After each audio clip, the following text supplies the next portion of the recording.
Again, I want to thank all of you for being here this afternoon, or whatever time it is where you are.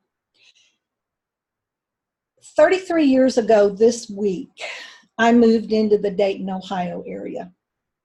I have lived here almost half of my life. And if I have watched Dayton go through losing a GM plant and a Chrysler plant and 3 or 4 major businesses during that time, and a lot of other stuff. But the last 70 days have probably been the most difficult as a member of this community I have ever experienced. On Memorial Day, 15 tornadoes hit this area. 3 of them were either F3s or F4s. Over 5,000 structures were either damaged or destroyed. And 3 of the tornadoes left a 20-mile path of destruction through homes and businesses. Many of the areas that were hit were people who were barely making it to begin with. And one of the questions we ask is why? But a week ago, Sunday morning, the worst tragedy of all happened. When a young man from an affluent Dayton suburb took his sister and one of her friends to what they call the Oregon District to have fun. He dropped them off, walked around for a while, went back to his car, got a modified rifle, and in 24 seconds fired 41 shots that killed 9 people and wounded 27. Of the 9 people killed were his sister and her friend.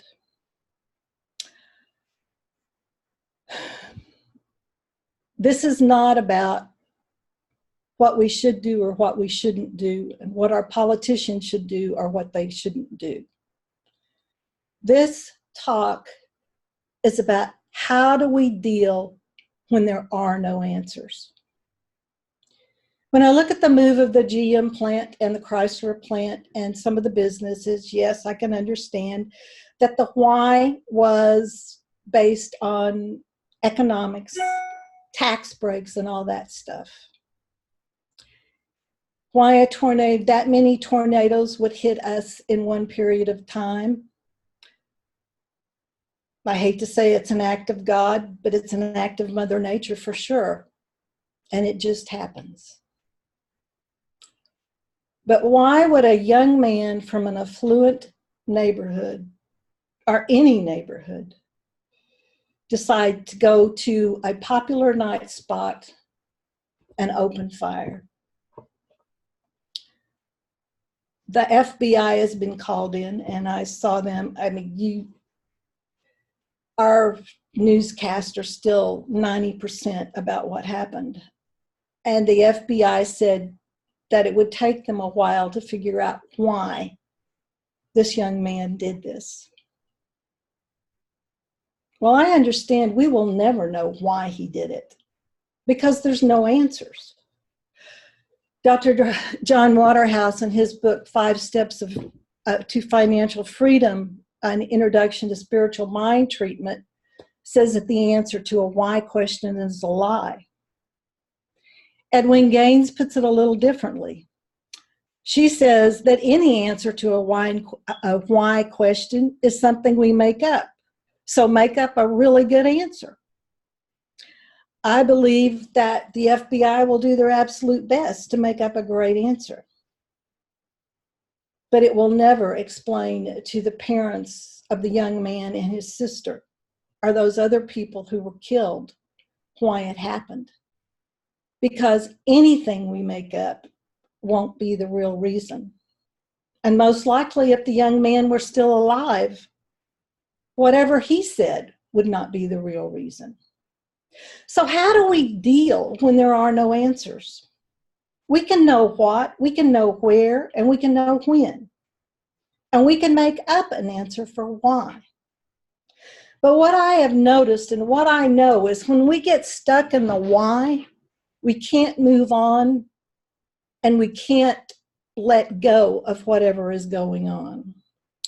Shortly after I became a minister and was licensed as a minister, I was a staff minister at the Dayton Center for Spiritual Living.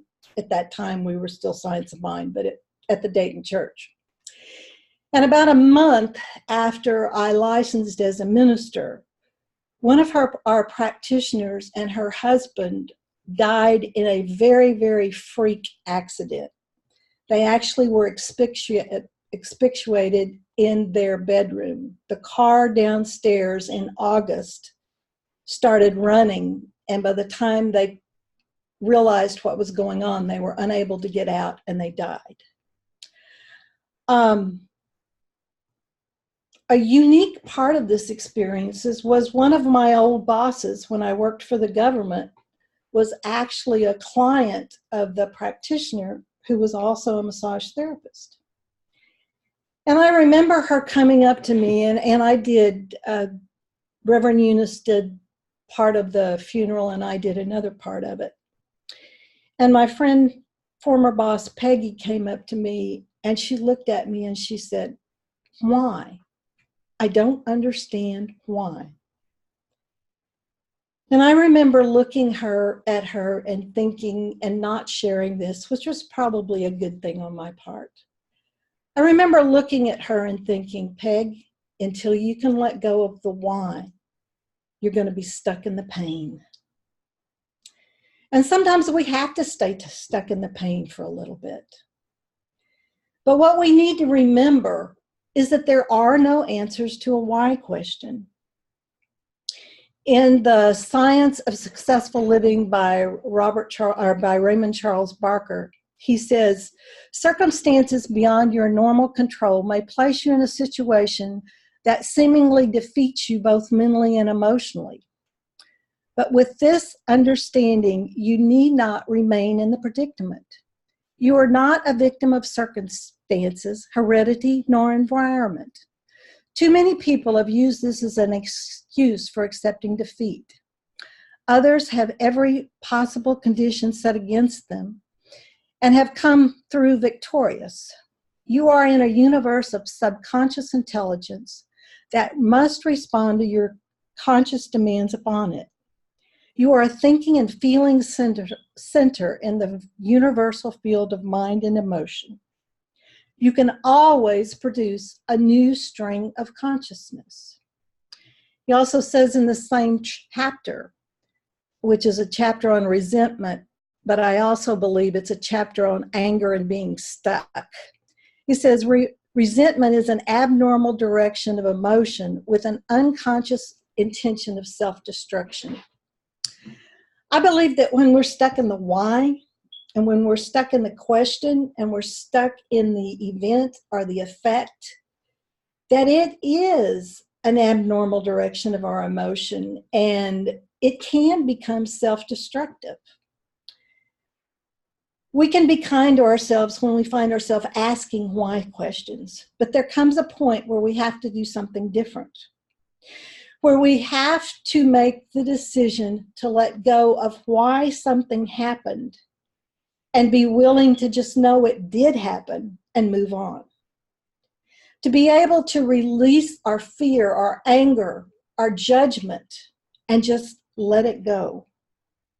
I don't mean we forget the event, because we're never going to forget the event. I mean that we let go of the hook that keeps us stuck exactly where we are. And when I was thinking about, okay, what do I do when I get stuck in a why question? The first thing I have to do is realize I'm stuck and that I want to move on. And maybe the easiest thing for me to do is just to take a deep breath and to say mentally or out loud, "God, this one's yours. I release this and know that it is in your hands. God, this is yours." And then I need to do something different. I need to do something that moves me beyond the stuckness where I am. And two things that have come out of the events in El Paso and the 22 deaths there and the 9 deaths in Ohio are actually things done by young kids who are trying to figure out how to deal with it. The young man in El Paso, I believe he was like 9 or 10 also, was scared, was telling his mom he was scared to go to places to shop. And he was having trouble dealing with what was going on. And his mom was explaining to him that we do not need to live in fear, and that the people in our community are loving and caring people. And she told him to try and think of something that he could do to help El Paso a little bit. His name was Ruben, and he suggested that maybe he could go mow somebody's yard, or visit a nursing home, or pay for somebody's lunch or dinner, or leave $1 in a vending machine. So he decided to ask the people of El Paso to do 22 acts of random kindness to honor the people who had been killed. This was his way of being able to do something to move him beyond his fear and his anger and his not understanding. There are 2 young boys in the Dayton area named Jayvan Butler and Mason Moore, and they're 9 and 10 years old. And they came up with what they called the Dayton Challenge. And here's their challenge. On day 1, pay forward to 1 person in line at a drive-through window. Day 2, hug 2 people. Day 3, write and send 3 anonymous letters of praise. Day 4, open the door for 4 people. Day 5, give 5 high fives. Now, does not that sound like a 9 and 10-year-old boy to give 5 high fives? I thought that was neat. Day 6, introduce yourself to 6 new people. Day 7, take 7 items to the local food bank. Day 8, give out 8 genuine compliments. And day 9, tell 9 people how much you love them. These 3 young people have found a way to move beyond the why and to move beyond whatever is going on to live life to the fullest. And that's what I ask you to do, no matter what the circumstances. The illness of a loved one, the illness of yourself that you do not understand, an accident that changes someone's life. Whatever it is, if you find yourself asking why over and over again, let it go. If you need to, make up the absolute best answer you can, but let it go. And do whatever you can to help yourself move into a place where you remember that in every circumstance, God is there. When we're asking why, we're not looking for God. We're looking for answers when there are no answers. When God is with us, all things are possible. And peace, calm, and love is the truth of our day. So I encourage each one of you to stop asking why and to live life to the fullest.